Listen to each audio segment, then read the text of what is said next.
Hello दोस्तों। सबसे पहले चंद्रा स्टडी की तरफ से आप लोग को नवरात्रि की बहुत सारी शुभकामनाएं। जी हाँ दोस्तों, आज हम लोग आप लोग के बीच इस नवरात्रि में एक नया सा टॉपिक लेकर आए हैं जिसका नाम है श्वसन तंत्र रिस्पिरेटरी सिस्टम। बहुत दिन से आप लोगों के बीच वीडियो नहीं बना रहा था। इसके पीछे कारण यह था कि मेरा माइक खराब हो गया था, इसीलिए हम वीडियो आप लोगों के बीच नहीं बना रहा था। अब एक एक दिन करके लगातार वीडियो डालूंगा। कुछ व्यस्तता भी चल रही थी, तो एक एक करके एक टॉपिक में वीडियो बनाऊंगा। अब आज हम लोग का जो टॉपिक है वो श्वसन तंत्र रिस्पिरेटरी सिस्टम। आज हम लोग समझेंगे कि ये क्या चीज है। देखिए, हमारे बॉडी में जैसे हम लोग भोजन करते हैं, वैसे जो बॉडी के हर अंग है वैसे काम करता है, उसे हम लोग श्वास लेते हैं। तो ठीक वैसी प्रकार से ये श्वसन तंत्र है। इसमें वायु जो अनेक अंगों द्वारा हमारे बॉडी के अंदर जाता है उसे श्वसन मार्ग कहते हैं। वायु जिस मार्ग से अनुसरण करती है उसे श्वसन मार्ग कहते हैं। यानी हम जो वायु लेते हैं अंदर, वो हमारे बॉडी के जिस जिस बॉडी के अंगों से होकर के हमारे फेफड़ा तक जाती है उसे हम लोग श्वसन मार्ग कहते हैं। हम लोग अमूमन भाषा में ये समझ जाते हैं कि हम लोग श्वास जो लेते हैं वो नाक से लेते हैं, लेकिन शायद हम लोग गलत रहते हैं। शायद क्या, गलत ही है। हम लोग ये जो श्वास लेते हैं वो नाक से नहीं, नाक एक श्वसन मार्ग का माध्यम होता है। एक्चुअली में जो हम लोग सांस लेते हैं फेफड़ा से लेते हैं। फेफड़ा से हम लोग सांस लेते हैं, जो कि हमारे दायां अलंग रहता है, और बायां अलंग जो रहता है वो हार्ट रहता है। तो आज हम लोग समझेंगे, और ये श्वास लेते हैं तो हमारे बॉडी में क्या काम करता है, श्वास लेते हैं क्या काम करता है, उसके बारे में भी आज समझेंगे। सबसे पहले समझते हैं कि श्वसन जो लेते हैं उस प्रक्रिया को क्या कहते हैं। देखिए, श्वास के रूप में हम लोग ऑक्सीजन को अपने बॉडी के अंदर लेते हैं और कार्बन डाइऑक्साइड के रूप में क्या करते हैं, बाहर छोड़ते हैं। तो हम लोग जब ऑक्सीजन को अंदर लेते हैं उसे निश्वसन कहते हैं, यानी इंस्पिरेशन। और जब कार्बन डाइऑक्साइड के रूप में बाहर छोड़ते हैं उसे निश्वसन कहते हैं, यानी एक्सपीरेशन।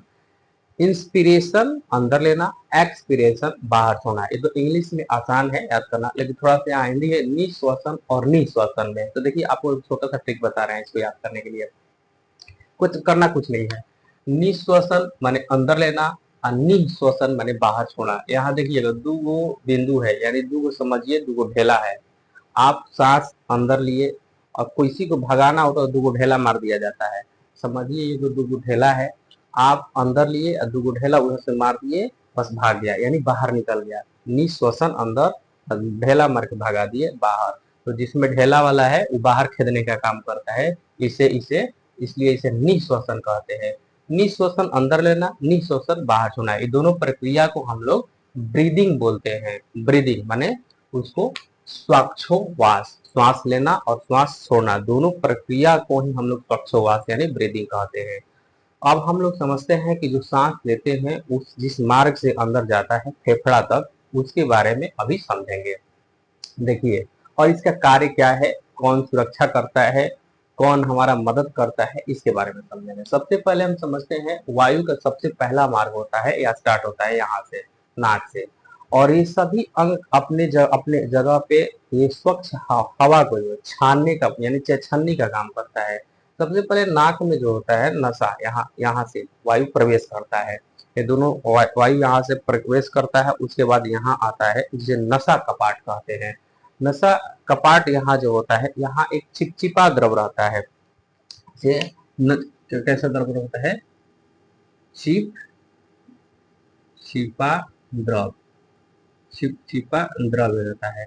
ये चिपचिपा द्रव, अरे आप लोग देखते हैं जब हम सांस लेते हैं ना, तो सर्दी उर्दी होता है तो उसमें निकलता है, वो यही रहता है। वो क्या होता है कि जब सांस लेंगे उसमें धूल कण जर जाएगा, वही चिपक जाएगा, और जब वो सूख जाएगा तो नक्की के रूप में बाहर आ जाएगा। यही यही होता है नसा कपाट के पास। जब नसा कपाट से हम लोग आगे बढ़ेंगे तो या मुंह देते हैं, मुंह यानी मुंह और नसा कपाट दोनों जब एक जगह जाकर जिसका नस मिलेगा उसे कहते हैं फायरिंग यानी ग्रसनी। नसा नाक से जो गया है नली और मुंह से जो एक जगह मिलता है उसे हम लोग कहते हैं फायरिंग यानी ग्रसनी। जब इससे आगे बढ़ेंगे, जो श्वास लेते हैं, तो इससे जब आगे बढ़ते हैं तो मिलता है लैरिंग्स, जिसे स्वर तंत्र या इसे कंठ भी कहते हैं। देखिए यहाँ मैंने बनाया, तो हमारा जो श्वास लेने का मार्ग है वो नाक है, और भोजन करने का मार्ग है जो मुख है। तो दोनों तो एक ही मार्ग से नहीं करते, लेकिन ये दोनों आकर फायरिंग के पास मिल जाता है, तो मिल जाता है, तो ये अलग कहाँ से होता है उसको समझिए। देखिए ये भोजन जो है फायरिंग के बाद आया, यहाँ मिल गया, उसके बाद हम आगे बढ़े लैरिंग्स के पास। तो लैरिंग जहाँ कंठ जिसे स्वर तंत्र कहते हैं, यहाँ एक वाल्व लगा रहता है जिसे इपीग्लॉटिक्स कहते हैं, जिसे इपीग्लॉटिक्स कहते हैं। ये वाल्व का काम करता है, जब भोजन हम डालते हैं अंदर तो इसे ग्रसनी यानी भोजन मार्ग में चला जाता है सीधे, ये भोजन मार्ग में सीधे चला जाता है। लेकिन कभी कभी होता क्या है, कभी कभी होता क्या है, यहाँ समझते हैं। होता क्या है, जो हवा है और हवा हम लोग लेते हैं यानी ऑक्सीजन जो लेते हैं, यहाँ आता है तो ऑक्सीजन ये वाल्व ऐसे खुल जाता है और वायु इधर प्रवेश कर जाता है, और जब भोजन करते हैं तो ये वाल्व बंद हो जाता है और भोजन अंदर चला आता है। तो ये एपिग्लॉटिक वाल्व का काम करता है, वाल्व वाल्व का काम करता है जो बंद कर देता है ये भोजन आने पर और खुल जाता है। उसके बाद आगे जब वायु प्रवेश करता है तो इस बड़ा वाला जो दिख रहा है आप लोगों को नली, इसको हम लोग ट्रेकिया कहते हैं। ट्रेकिया के बाद जब वायु आगे जाता है तो ये दो भाग में और बढ़ता है। फेफड़ा का दो भाग होता है, दायां और बायां। अब ये नली दो छोटे, दो ये मोटी नली है, ये दो पतली नली में टूट गई, जिसको हम लोग को ब्रोंकाई कहते हैं। जो क्या कहते हैं, ब्रोंकाई कहते हैं। फिर ये दो नली से क्या हुआ, ये अनेक नली में विभाजित हो गया, जिसको ब्रोंक्यूलेस कहते हैं सबसे पहले। और उसके बाद ये जो मुख है, जो ब्रोंक्यूलेस के ऊपर ये जो आप लोग को दिखा रहे हैं गुच्छा जैसा, अंगूर का गुच्छा जैसा, ये एक बैलून के जैसा रहता है। एक्चुअली जो हम लोग ऑक्सीजन लेते हैं वो यही आता है, और बॉडी से जो आगे हम लोग इसके बाद एक हार्ट का चैप्टर पढ़ाएंगे तो उसमें भी समझाएंगे, कार्बन डाइऑक्साइड पूरा बॉडी से आता है, फिर यही आता है। तो एक्चुअली जो सांस हम लोग लेते हैं इसी के माध्यम से लेते हैं। यही जब सांस है तो फूलता है और फिर सिकुड़ता है, फूलता है और सिकुड़ता है। तो ये काम करता है, इसको हम कहते हैं एलिवियोली, जिसको हम लोग कुपिक, इसका हिंदी होता है कुपिक भी कहते हैं। इसमें क्या करते हैं, कुपिक भी कहते हैं। तो यहाँ इसके माध्यम से, और फिर ये जो आप लोग को छोटा छोटा हम देखिए रेड कलर का दिखाए हैं, ये क्या काम करता है, ये ट्रेकिया ट्रेकिया है और ये जो ब्रोंकाई है, ये दोनों में बना हुआ है। ये काम कहाँ करता है, जब हम लोग सांस लेते हैं, सांस होते हैं, आप लोग देखिएगा पाइप को ऊपर सांस लीजिएगा, सिकुड़ाइएगा और फूकिएगा तो सिकुड़ता है। तो ये न सिकुड़े उसके लिए एक बहुत सी पतली पतली हड्डी, जिसके उपास्थि डिस्क कहते हैं, इसको हम लोग क्या कहते हैं, इसको हम लोग उपास्थि डिस्क कहते हैं, उपास्थि डिस्क।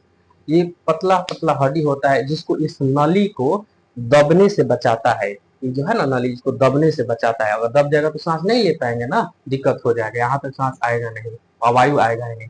तो इसको सुरक्षा करता है, यानी ये ट्रैकिया का क्या करता है, सुरक्षा कौन करता है, उपास्थि डिस्क, ये छोटी छोटी हड्डी। उसके बाद वायु जब आ जाता है यहाँ, उसके बाद सीधे इस मार्ग से निकल जाता है।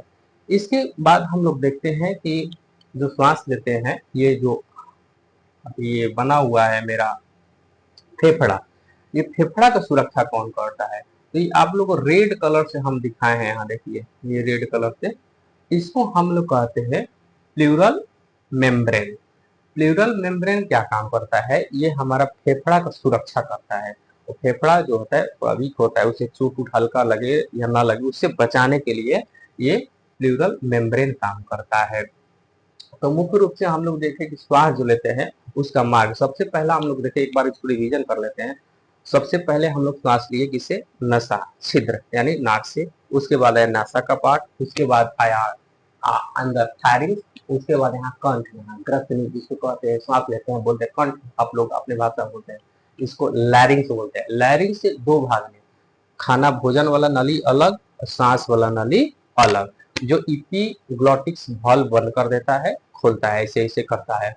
ये सीधे सीधे चला गया ट्रैकिया में, ट्रैकिया में अंदर गया, ट्रैकिया में अंदर आने से दो भाग में, जिसे जिसे कहते हैं हम लोग ब्रोंकाई, ब्रोंकाई में टूटा, और ब्रोंकाई से अनेक छोटे छोटे टुकड़े जिसे ब्रोंक्यूलेस में बट गया। ब्रोंक्यूलेस के मुख पे छोटा छोटा गुच्छा जैसा बैलून जैसा होता है, जिसे हम लोग एलोवियली कहते हैं, पुपी कहते हैं। ये तो हम लोग समझ गए कि वायु हमारे बॉडी में अब फेफड़ा तक कैसे पहुंच गया। अब इस सब का काम क्या है, देखिए ब्रोंक्यूलिस यानी ब्रोंक्यूलिस का काम क्या है, यहाँ देखिए ब्रोंक्यूलिस ये एल्वियली से जुड़ा होता है और एल्वियली ही मुख्य गैसों का आदान प्रदान करता है। मतलब कि यहाँ हम लोग श्वास लेते हैं तो ऑक्सीजन आता है और बॉडी से कार्बन, ये हार्ट से इसमें नस जुड़ा होता है। आप लोग जानते हैं शुद्ध ब्लड जो होता है वो शुद्ध ब्लड धमनी और अशुद्ध ब्लड सीरा द्वारा आता है। तो ये हार्ट से जुड़ा होता है। आगे हार्ट के चैप्टर पढ़ाएंगे तो बताएंगे।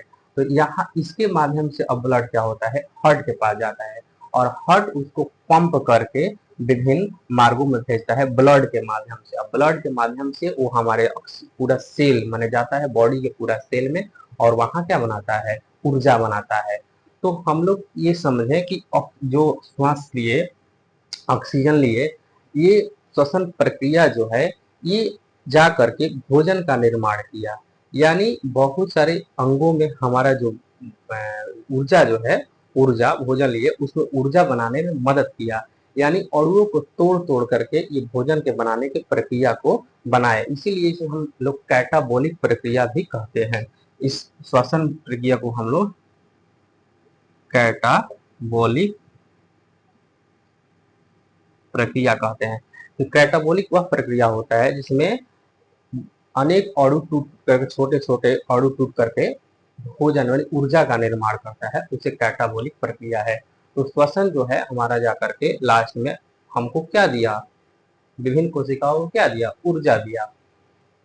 अब हम लोग समझते हैं कि इसमें श्वास तो लेते हैं, फेफड़ा में श्वास ले लेते हैं, लेकिन ये जो आप लोग देख रहे हैं नीचे लगा हुआ है जिसे डायफ्राम कहते हैं। डायफ्राम, डायफ्राम का क्या काम है, देखिए हम लोग जो श्वास अंदर अपने अंदर लेते हैं तो ये फेफड़ा जो है ना अपने मन से नहीं छोड़ पाता है। तो ये डायफ्राम जो है ये एक जैसे ऐसे है और ये दबता है।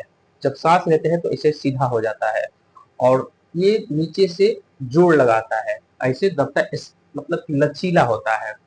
अब ये जब सांस लेते हैं तो नीचे दबता है, ऐसे हो जाता है, और छोड़ने के लिए इधर से पंप ठेलता है, ये इसका करता है, इसे ठेलता है। जब ठेलता है तो सांस हम लोग क्या करते हैं, बाहर फेंक देते हैं। ये अगर नहीं रहेगा तो हम लोग सांस तो ले लेंगे लेकिन बाहर नहीं फेंक पाएंगे। कभी कभी होता क्या है, आप लोग देखिए हुए, कभी कभी कोई आगे पीठ पे जोर से मार देता है, बहुत जोर से मारता है, या हम लोग गिर जाते हैं तो बहुत अचानक चोट लग जाता है, तो हम लोग सांस रुक जाता है। तो कहते हैं ना सांस रुक गया, सांस रुक गया। तो सांस रुक जाने की वजह यही है कि ये हमारा डायफ्राम ब्रेक हो जाता है। जब डायफ्राम ब्रेक हो तो सांस तो अंदर जाएगा लेकिन बाहर नहीं निकल पाएगा, तो इससे परेशानी होती है। तो डायफ्राम को धीरे धीरे धीरे धीरे क्या किया जाता है, पानी में मारा जाता है, नाक थोड़ा सा बंद किया जाता है इसको, तो ये सीधा होने लगता है। तो ये हमारा श्वास जो है बाहर फेंक देते हैं। तो ये तो हो गया हमारा बॉडी के, ये डायफ्राम करता है सांस निकालने में काम। और ये हमारा हो गया जो ऑक्सीजन का आदान प्रदान का, ये हो गया हमारा जो ये ट्रैकिया है इसकी सुरक्षा का काम। तो कुछ क्वेश्चन भी आता है, कुछ क्वेश्चन भी एग्जाम में आता है, वो यही सब आता है। मानव फेफड़ा का वजन तो 1.3 kg होता है। फेफड़ा का सुरक्षा का काम कौन करता है, तो फेफड़ा का सुरक्षा का काम प्लेरल मेम्ब्रेन करता है, इसे फुफ्फुस भी कहते हैं। दूसरा है श्वसन नली का सुरक्षा कौन करता है, तो श्वसन नली जो है इसका सुरक्षा कौन करता है, उपास्थि डिस्क करता है। फिर है गैसों के आदान प्रदान, तो ऑक्सीजन के रूप में हम लोग लिए, कार्बन डाइऑक्साइड के रूप में छोड़े, तो यहाँ तो ऑक्सीजन यहाँ आया, और यहीं से जो बॉडी से हार्ट से जुड़ा हुआ है इसमें कार्बन डाइऑक्साइड यहाँ आया। तो गैसों के आदान प्रदान जो कर रहा है वो एलुवियली कर रहा है, यानी फूपिक कर रहा है, यही गैसों के आदान प्रदान करता है। अब हम समझते हैं आगे, देखिए ये जो डायफ्राम है, हम लोग पहले स्वस्थ मनुष्य में तो काम तो करता है श्वास को बाहर निकालने में, लेकिन ये जो डायफ्राम है इसकी जो दिशा देख रहे हैं मुड़ा हुआ होता है और लचीला होता है। जब सांस अंदर है तो ऐसे दबता है और फिर जोड़ लगा के ठेल देता है सांस को, तो बाहर निकल जाता है। लेकिन जो गर्भवती महिला है उसमें ये कैसे काम करता है, क्योंकि गर्भवती महिला को तो यहाँ यूट्रस होता है, यहाँ गर्भाशय होता है। जब यहाँ गर्भाशय तो धीरे धीरे बढ़ जाता है, जब ये बढ़ेगा तो डायफ्राम को नीचे आने नहीं देगा। जब डायफ्राम नीचे आएगा नहीं तो जोड़ लगा कर ठेलेगा नहीं, जब ठेलेगा नहीं तो सांस बाहर नहीं निकल पाएगा। तो गॉड ने इनको, देखिए औरतों में क्या होता है, ये दोनों तरफ पसलियां होती है, ये दोनों तरफ पसलियां होती है, उसकी मदद से वो लोग सांस को बाहर निकालती है। इसको हम लोग रिप्स भी का, इसको इंग्लिश में रिप्स कहते हैं, हिंदी में पसलियां होती है जो इसको श्वास को बाहर निकालने में मदद करता है। भगवान ने बॉडी को कितने सोच समझ के बनाया है, आप इसे अंदाजा लगा सकते हैं। अब एक छोटा सा इसमें टॉपिक है, जिसे हम लोग देखते हैं कि हम लोग जो भोजन करते हैं तो उसके बाद हम लोग हिचकी आती है, जिसे नहीं होता कि कुछ लगता है कि फंस गया भोजन, हिचकी टाइप का आती है। तो जो हम लोग भोजन करते हैं वो यहाँ लेते हैं। तभी आपको बताया है कि जो मुंह में हम लोग भोजन करते हैं और नाक दोनों एक ही जगह करके यहाँ फायरिंग के बाद मिल जाता है। फायरिंग के बाद जो लैरिंग्स होता है वहां से दो दिखता है, जहाँ एपिग्लोटिस के माध्यम से वाल्व लगा होता है और ये यहाँ भोजन इसमें चला जाता है और हवा इसमें चला जाता है। कभी कभी होता क्या है कि हम लोग कुछ सोचने लगते हैं, जब कुछ सोचने लगते हैं आराम से भोजन मार रहे हैं और किसी के याद में खोए हुए रहते हैं, तो किसी के याद में खोए हुए रहते हैं, तो भोजन करते समय वो याद वहां जाता, तब तक ये जो इपिग्लॉटिक है भाल्व है, ये सोचता है कि, क्योंकि सारा चीज तो ब्रेन से कंट्रोल होता है, तो ब्रेन सोचता है, तब तक इपिग्लॉटिक सोचता है, अरे भाई बोलो हम बंद होखें या खुले, मतलब इपिग्लॉटिक कहता है कि हम या बंद होखें कि ओपन ही रहें। तब तक सूचना नहीं मिलता है तो ओपिग्लॉटिस ऐसे ही रहता है। अब भोजन तब तक हम लोग खा लेते हैं, जब भोजन खा लेते हैं तो कुछ भोजन के कण यहाँ आ जाता है और आके इसमें फंस जाता है, इसमें आ जाता है। जब इसमें आ जाता है एपिग्लॉटिस तुरंत फिर बंद हो जाता है, अरे ये तो भोजन है, ये तो ऑक्सीजन नहीं है, तो इसी में फंस के रहता है क्या, भोजन के कण। जब इसमें फंस के रहता है ट्रेकिया में, तो हम लोग क्या करते हैं, जब खाना भोजन करने के बाद तुरंत कैसे करते हैं, ऐसे करते हैं ना, लगता है कि बाहर निकलेगा तो नहीं निकल पाता। तो कोई कोई कहावत भी है, लोग बोलता है कि किसी को बोले कुछ चुरा लिए हो क्या, तो झूठ बोलता है तो लगता है कि हमारा उसे हिचकी ठीक हो जाता है। तो एक्चुअल में वो पार्ट हो सकता है, क्योंकि हम लोग को शॉकिंग टाइप का लगता है, क्योंकि कुछ आपको आरोप लगा है, चोरी का आरोप लगा है, एक शॉकिंग टाइप का लगेगा कि अरे कुछ चुरा लिया, तो हम सोचते हैं एक बार, फिर दिमाग में अचानक शॉकिंग होता है, तब इपिग्लॉटिस का मुंह खुल जाता है और वो जो फंसा हुआ भोजन है बाहर निकल जाता है। एक कंडीशन हो सकता है, नहीं तो कहता है लोग खूब पानी पियो, पानी पियो। पानी पीने से पानी क्या होता है, ये ग्रास नली में जाता है, लेकिन पानी के दूर जैसे साथ हवा भी जाता है तो ये मुंह हल्का खुलता है, इसका ऑक्सीजन वाला इधर जाता है, तो ये क्या होने लगता है, इससे भोजन जब जोड़ लगा के घर से ठेलेगा ना, और जब श्वास में बाहर निकल, जो डायफ्राम है ठेलेगा, तो बाहर पिएंगे तो बाहर निकल जाएगा और हमारा हिचकी जो होगा वो बंद हो जाएगा। अब अगले टॉपिक बहुत लंबा हो जाएगा, अब आगे टॉपिक आप लोग को हृदय के बारे में बताऊंगा। ये टॉपिक कैसा लगा आप लोग जरूर कमेंट बॉक्स में बताइएगा और एक लाइक एंड सब्सक्राइब जरूर कर दीजिएगा। Thank you.